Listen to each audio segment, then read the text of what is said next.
Just as a test to see if you can see me.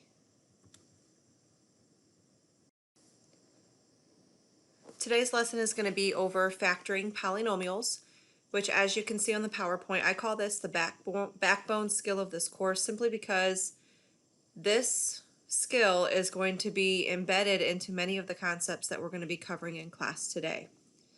So first, let's talk about what factoring means. There's many different things that we think of when we talk about factoring. Factoring is a way that we can undo the multiplication process. So when we talk about factoring, or we talk about factors of a number, we're talking about numbers that can multiply together to give me my product that I'm looking for. When we talk about factoring of a polynomial, we're talking about what other polynomials can we multiply together by the distributive property or by the FOIL method that will give us that polynomial expression that we are looking for. Let's start with talking about what it looks like, or what factors of a number look like. So here we can say that 12 can be rewritten as many different factors. If we write out just the factors, we're saying number 1 and number 12 are factors because when you multiply those two together you get 12. 2 and 6 are also going to be factors because 2 times 6 is 12. And 3 and 4 are also factors of 12.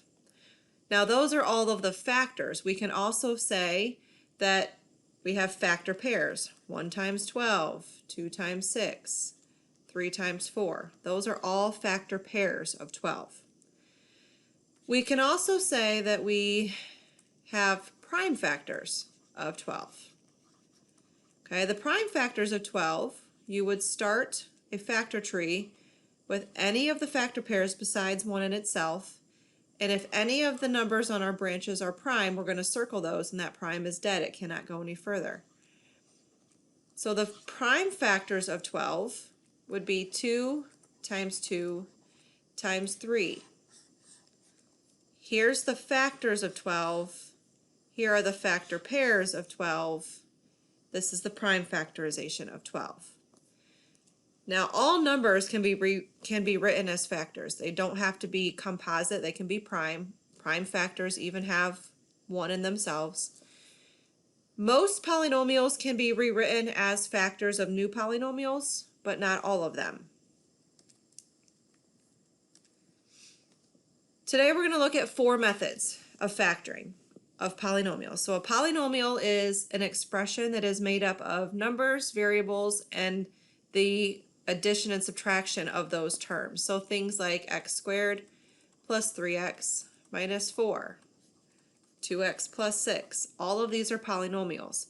This is considered a trinomial because it has 3 terms, 1, 2, 3. This is a binomial because it has 2 terms.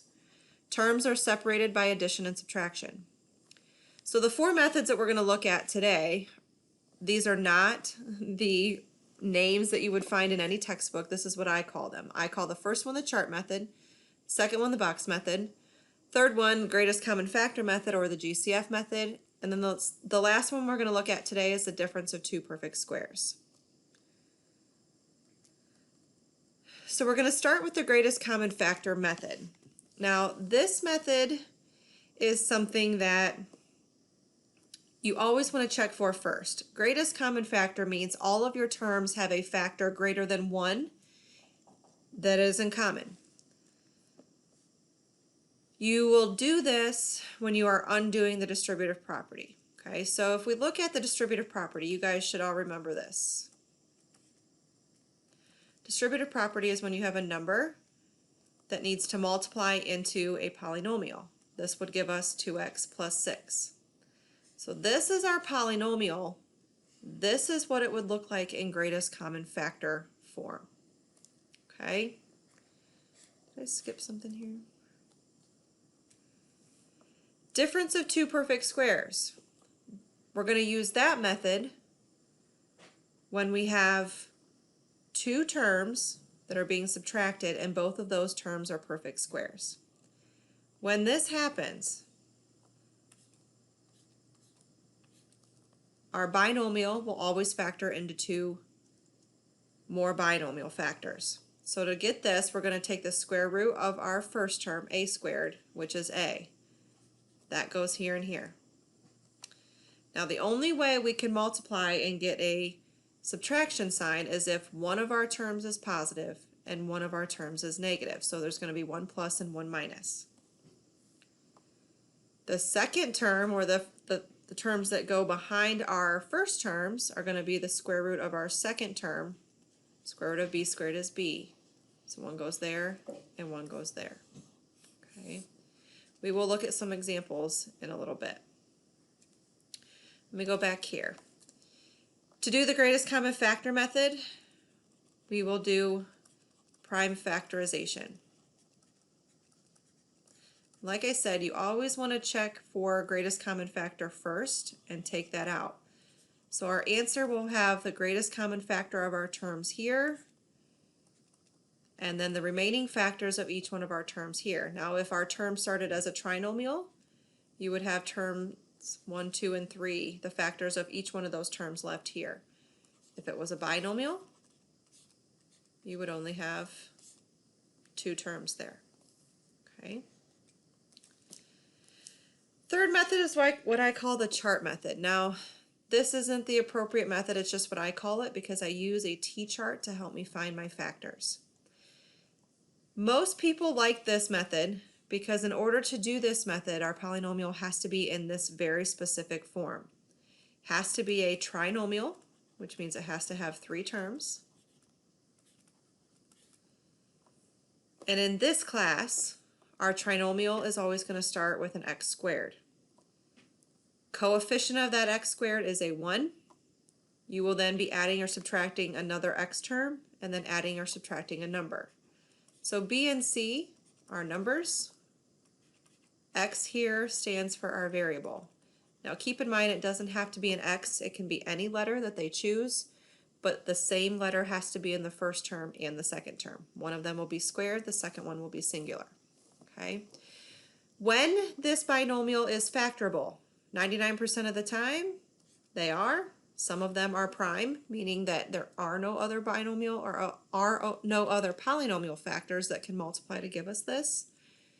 But when it can factor, we are going to split it up into 2 binomial factors. The first term will always be an x because that is the only way we can get x squared besides 1 in itself. And then we're going to use this chart to figure out what goes behind here. Okay? We need to determine what 2 numbers will multiply to equal our c value and add to equal our b value. Okay, c is here, b is here. So we're looking for factors of c. What 2 numbers will multiply to give us c? I'm going to call them m and n. They can be positive or they can be negative depending on what the sign of c is. If those 2 numbers multiply to give us c and then add to give us our b value, those become part of your binomial factors. One factor goes in one term, one factor goes in the other one, and this is what your answer will look like. To check it, you can always FOIL it. Remember, FOIL means to multiply 2 binomials, first, outside, inside, last. If you have the correct factors, they will multiply to give you your original trinomial factor back. The last method is what I call the box method. Now, this is not the only way you can factor a trinomial in this form. This should look familiar to you. It looks pretty much the same as the last form of trinomial. The only difference is that our coefficient has to be greater than 1. Excuse me. Okay, so now we have a, b, and c that are numbers. X still represents our variable. This type of problem, it is always very important that you check for a GCF because it's possible that a, b, and c will have a number greater than 1 that you could take out that would then make this trinomial factoring a little bit easier. Some of the ways you guys might have learned how to factor this would be the guess and check method, where you split up the A term and you split up the C term, and then you put those in binomials. So you could have 2x here and x here, and if this was a 6, you could have 1 and 6, and figuring out by foiling if those are the correct factors. That way works. You can do it, but it does take a little bit of time. Okay, so again, we're going to be looking for two binomial factors here. I'm going to use this box to help me find those factors. So here in the upper left hand corner, I'm going to put my ax squared term, so it comes from here. This lower right hand box, I'm going to put my c term. Make sure I take my sign with it, so it's positive it goes there, if it's negative it goes there. Then to complete this box, I'm going to take a and c and I'm going to multiply. So a times c, that product goes here. That value, that product, is what I'm looking for the factors of. So I'm looking for two numbers that will multiply to give me the product of a times c and still add to give me b. Again, when you find those factors, I'm going to call them m and n. Those now go in these remaining boxes. They don't go into my factors in this method, they go into my remaining boxes. Once I have these 4 boxes complete, I don't need this anymore. I'm going to use these boxes to get my factors. I'm going to find one of my factors up top here and one of my factors on the side here. Now I'm going to do a couple things before I do any mathematical work. I'm going to take this sign. If this is positive or this is negative, whatever that sign is, that's going to go up here. Whatever the sign of this number is going to go over here. The next thing I'm going to do is split up just the x squared portion of my first term. So I know that to get x squared, I have to have an x and an x. So I'm going to put those there. Now the only thing I have to worry about is how do I get my numbers? I've got my variables and I've got my sign. Well, my numbers are going to come from the rows and the columns. So up and down are columns. So this is column 1, this is column 2. And my rows go across. So this is row 1 and this is row 2. The numbers that are going to sit up top here are going to represent the greatest common factor of your numbers in column A and N. So this A and this N. You're going to find the greatest common factor of that and put it in front of this X. Then you're going to do the same thing here. Find the greatest common factor of the numbers in this column, which are M and C. That will give you your first factor. Then you do the same thing for the rows. The number that sits in front of this X is the greatest common factor of A and M, plus or minus the greatest common factor of the numbers N and C. Now I know that looks more complicated. It's really not that complicated. It'll just take a little bit of practice. Okay, so choose the method that would work best for you. Here's the process I go through every time I'm factoring. Is there a GCF? If you answer yes, take it out and check for more factoring. Because once you take the GCF out, it's possible that your remaining polynomial has more factors than 1 in it. If you say no, then we're going to move on to the next option. How many terms?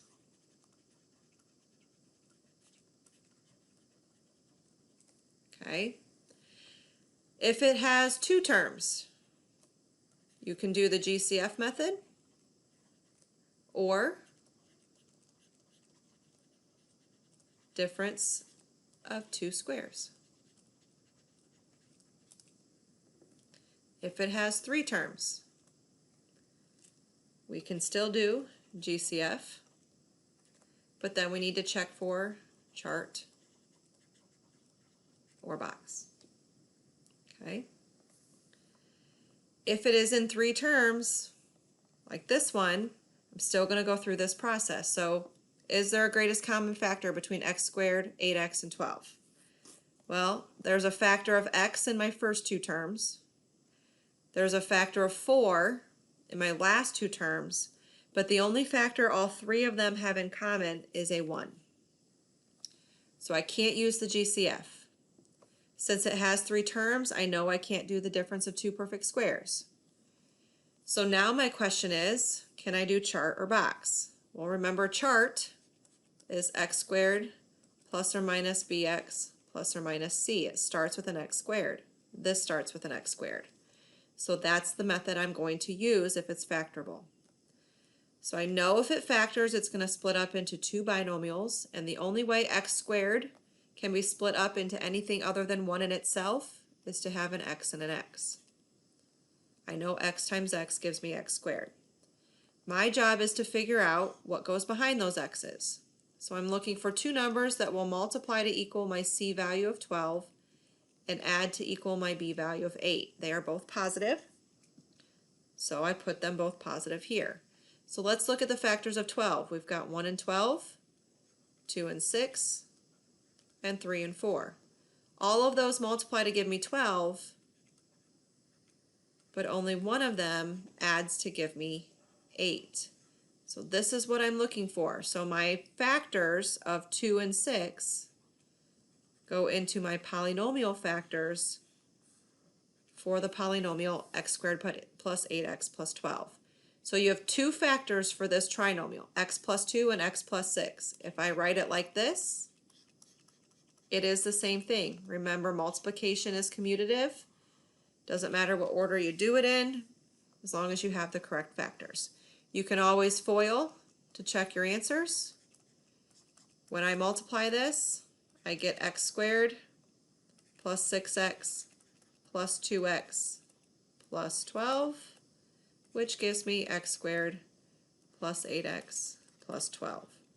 That matches that, so I know I am correct. Okay. The next one here, again, is there a GCF? Well, I've got 10, 43, and 28. Well, 43 is a prime number, so I'm not going to have any number factors. N squared and n have an n in common, but this one doesn't. So again, I don't have any other GCFs other than 1. I'm going to write this on the next page so I have a little bit more room. 10n squared minus 43n plus 28. So now my next question is, since there's no GCF, what is the method that I need to use to factor this, or to try to factor it? Because remember, it's possible that it could be prime. Well, it's got an n squared and an n. It's got three terms, so I can't use difference of two squares. We already determined we can't use GCF. So again, my method, or my choices are chart or box. Since my coefficient is greater than 1, I have to use the box method. So again, my factors are going to be two binomials. The problem is I don't know any of these parts. Before, I used to know that n squared splits up into n, and I do. The problem is what goes with that n, because 10n could be 1n and 10n, or it could be 2n and 5n. Then I've also got to worry about this 28. That could be 1 and 28, 2 and 14, 4 and 7. And how does all of that affect my negative 43n in the middle? So I'm going to do the box method. So I'm going to quickly draw my 4 squared box, put my a squared term there, my c term there. It is positive, so you see it's positive there. And then remember, I have to multiply a times c. So a is 10, c is 28. That means I'm looking for numbers that will multiply to give me 280, but add to give me my b value, which is negative 43. So I have all of these written down here somewhere. All right, so if my product has to be positive, but my sum has to be negative, doesn't that mean both of these numbers have to be negative here? Or does one of them have to be negative? Okay, so if we go look at negative 81, make sure this is correct here. Yes, they both have to be negative, sorry. Negative times a negative gives us a positive, but a negative plus a negative will give us a negative. So this is going to give us negative 281. It ends in a 0, so I know 2 is a factor. That gives me negative 142. We've got negative 4 and negative 70. Again, that gives me my product, but it gives me a sum of negative 74. We have negative 5 and negative 56. Gives me a sum of negative 61. We're getting closer. Negative 7 and negative 40. That gives me negative 47. I'm real close. So I'm going to check 8. When 280 divides by 8, I get 35. Negative 8 times negative 35 gives me positive 280. Negative 8 plus negative 35 gives me negative 43. So these are the numbers that I'm looking for to complete the box. So negative 8 goes in one box, negative 35 goes in the other. It doesn't matter which way those go. As long as you have the right factors, you'll always get the right polynomial factors. Okay, so we know we're going to get a factor up top here. Because this number is negative, I'm going to slide that sign up here. Because this number is negative, I'm going to slide that sign over here. I'm also then going to worry about the n squared. I know an n has to go in one of each of my factors. Then I only have to worry about my numbers. So remember, columns go up top, rows go on the side. So the greatest common factor of 10 and 35, well, the only factors of 10 are 1, 2, 5, and 10, and only 1 and 5 are factors of 35, so 5 would be the greatest common factor. Greatest common factor of 8 and 28, factors of 8 are 1, 2, 4, and 8. 4 is the greatest common factor of that. So we have a factor of 5n minus 4. We can do the same thing across. Greatest common factor of 10 and 8 is going to be 2. And the greatest common factor of 35 and 28 will be 7. So I have 2n minus 7. Now I know that's a long process, and like I said, you may know another method and that's okay, but factoring is something we have to be able to learn. Okay. I'm going to go back up here to the difference of two perfect squares. I'm just going to make these up. So a perfect square is something that when you take the square root of it,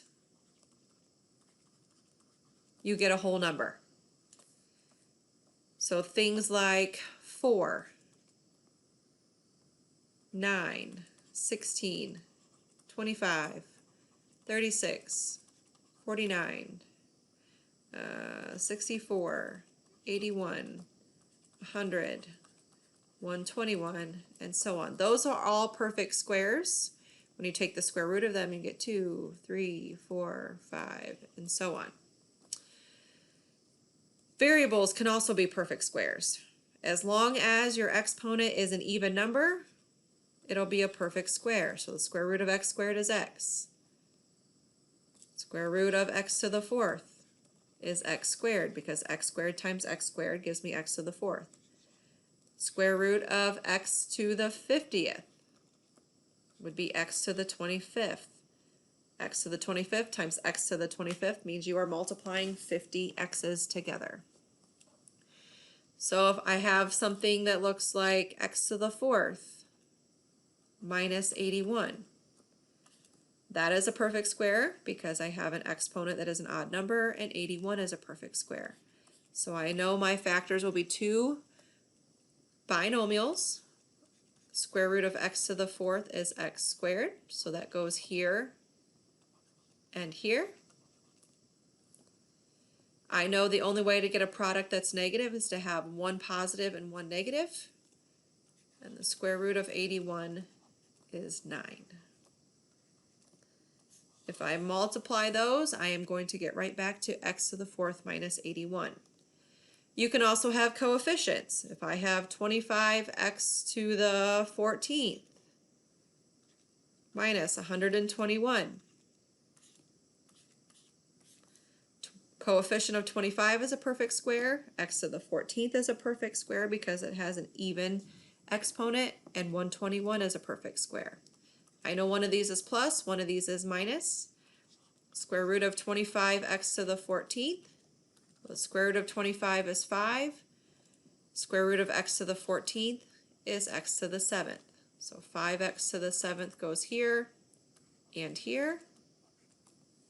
The square root of 121 is 11. That goes here and here. The hardest part about that is being able to recognize when your two terms are perfect squares. So difference of two squares can only be used when you have two terms, and both of those terms are perfect squares. Okay. Let's look at one last one, and that is the greatest common factor method.